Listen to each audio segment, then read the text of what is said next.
William Temple, an Anglican priest, challenges with these words. If anyone lives with the wrong view of God, the more religious they become, the worse the consequences will be. And eventually it would be better for them to be atheists. Why would he say something like this? Perhaps because our view of God directly impacts how we approach the Bible and how we treat other people. If anyone lives with a wrong view of God, the more religious they become, the worse the consequences will be. It begs the question, what is our view of God? Or, as I like to think about it, what would other people say about our God based on what they see in us? Consider two distorted views of God which are likely to produce unhelpful consequences, yet sadly are quite common. The first is of a God whose relationship with humankind resembles the panopticon. You all know about the panopticon, don't you? In the late 1700s, an Englishman by the name of Jeremy Bentham designed a prison which he then called the panopticon, from the word pan, meaning all, and opticon, meaning sight. So kind of all-seeing. You'll understand in a moment. The design is of a circular building of cells, with the cells facing inward. In the center of the circle, there's a guard tower, where the guards are, obviously. And the guards are able to see into all the cells. But the inmates cannot see into the guard tower. And so the theory is that you only need a small number of guards to monitor all the inmates. The inmates, not knowing whether they are being watched or not, then self-regulate their own behavior as if they are being watched all the time. And so if we apply this to God, we're talking about a God who sits in his ivory tower, watching over humankind, monitoring their behavior, and maybe recording all the mistakes that they make. Is that what God is like? Is that our view of God? Do we live as if we are under a critical gaze from a God somewhere far away? I think that would make him rather unattractive, don't you? I think people would only turn to him in order to avoid something, in order to avoid punishment, in order to avoid missing out on his blessings. And so it's quite a negative reason to be a believer. The God of the Panopticon. Just by the way, it might interest you to know two things about this Panopticon. First, not many were actually built. The concept seems so brilliant, and yet we read that in 1821, the Millbank prison in England was built. In 1925, the F House section at the Stateville Correctional Center in Illinois was built. And between 1926 and 1931, the Cuban government built the Presidio Modelo, which was in fact 4 circular prisons, each with 5 tiers of cells, each with their own guard tower, but all of them connected via tunnels to a central community hall. Did you know there's one in South Africa? Here in our own country, built in 1838 by the then governor of the Cape Colony, Sir Benjamin de Urban, as part of his plans to strengthen the defences of the small city of Grahamstown. They built Fort Selwyn at the top, and they built the provost, the prison, down below. The old provost.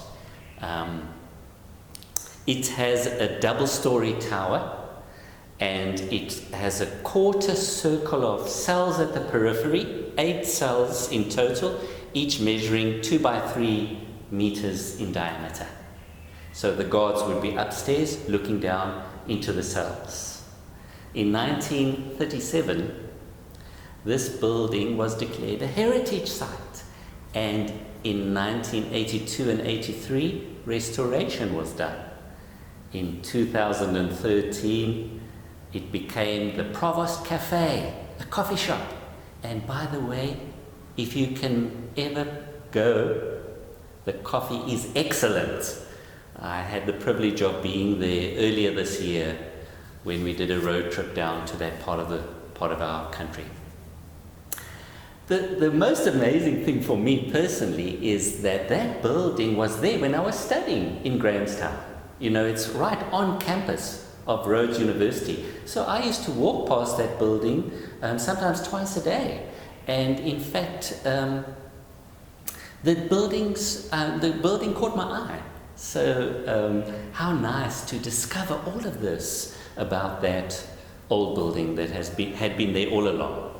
So not many were built. You would expect more would have been built. But the other thing to know about the Panopticon is there were many social problems among inmates at these institutions, ranging from extreme depression to excessive violence. It didn't work. It didn't work, you see. And so one has to wonder, how healthy can this view of God really be?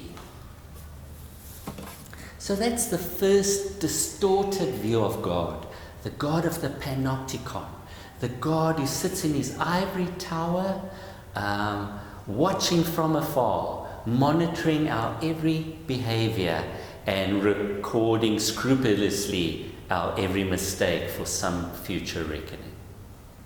That's not a healthy picture of God. The other distorted view of God is what Peter Rollins calls the Deus ex machina, literally translated, God of the machine.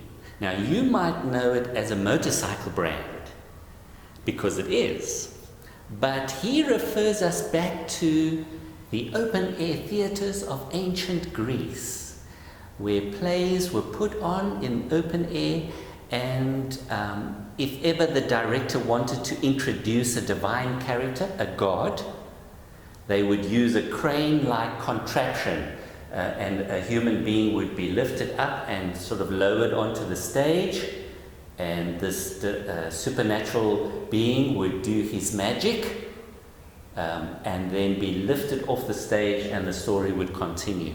And it was often used when the storyline kind of got stuck, and the director needed a way of moving it along again. And obviously a god can do anything, and so a god character would be introduced.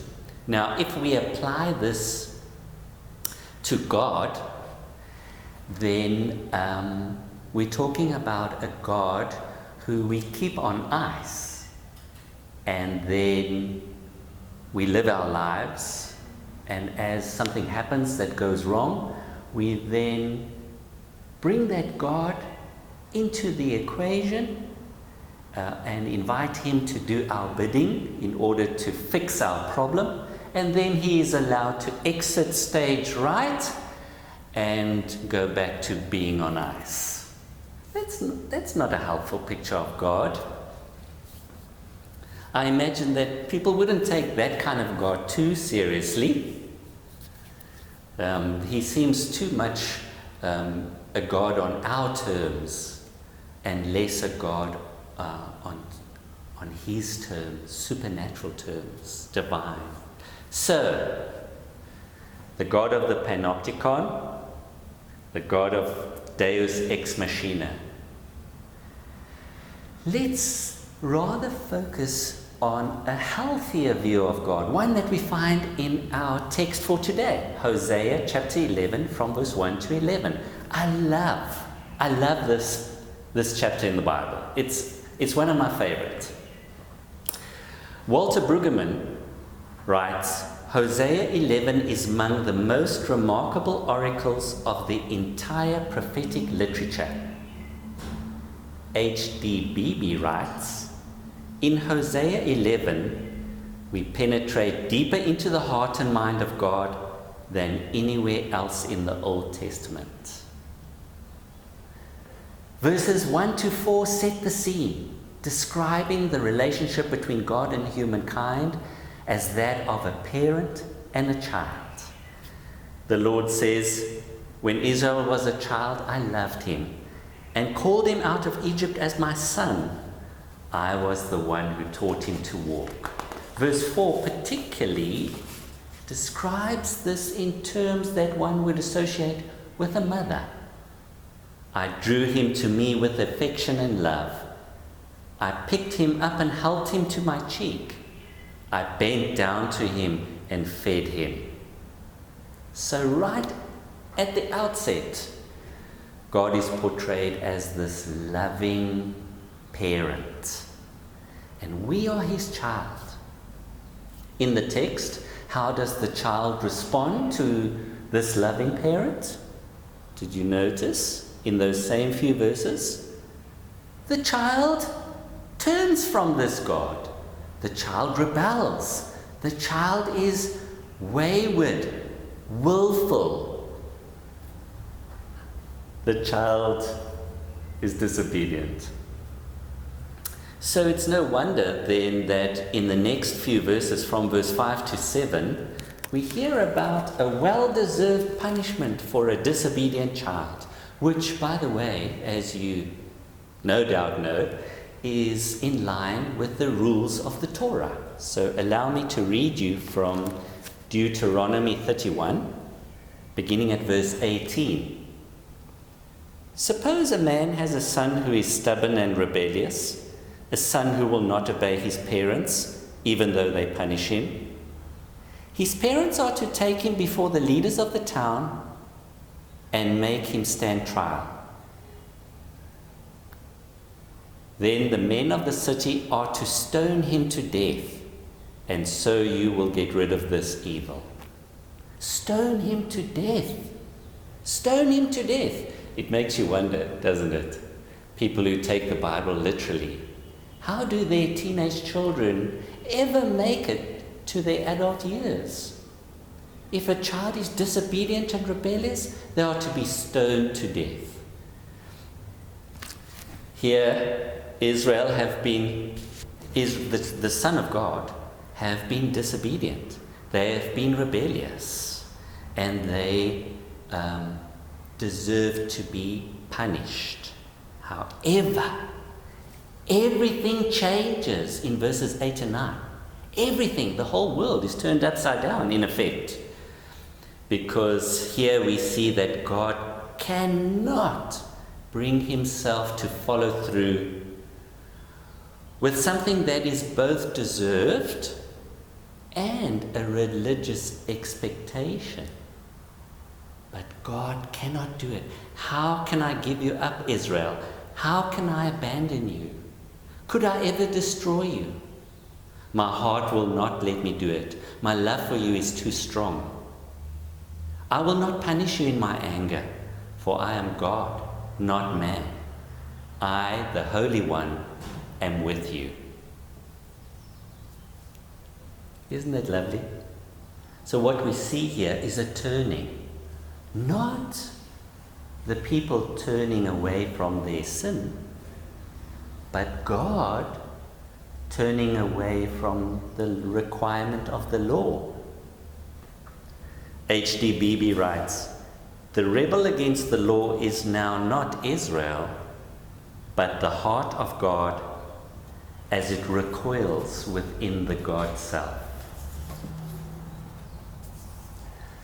God is moved by his love for humankind to find a new way of pursuing justice, not by way of punishment, but by way of forgiveness. And so we have a redefinition of holiness. No longer can holiness mean separation from the sinner. God says, I, the Holy One, am with you. I am with you. I refuse to be separated from you. I am with you. Holiness is not the people turning from sin. It's God turning to intimacy with the sinner. Relationship with God is now the result not of what we do, but of what God does. Karl Planck writes, to be motivated absolutely by concern for the other. This is what it means to be God, not human. Now let me end by going back to the beginning and saying to you, what is your view of God? Is your view anything along the lines of the Panopticon, this distant God who looks critically upon us, seeking to record scrupulously our every sin in order to hold us to account to eternity? Is our God anything like that of the Deus Ex Machina, a God that we don't need until trouble comes and then we introduce him into our situation in order hopefully for him to do our bidding, and then we remove him again?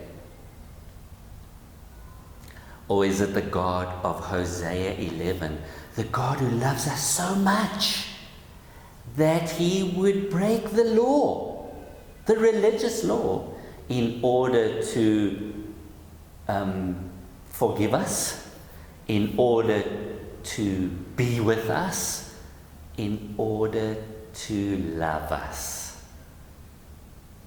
What is your view of God? Thank you for listening, and may God bless you. Amen.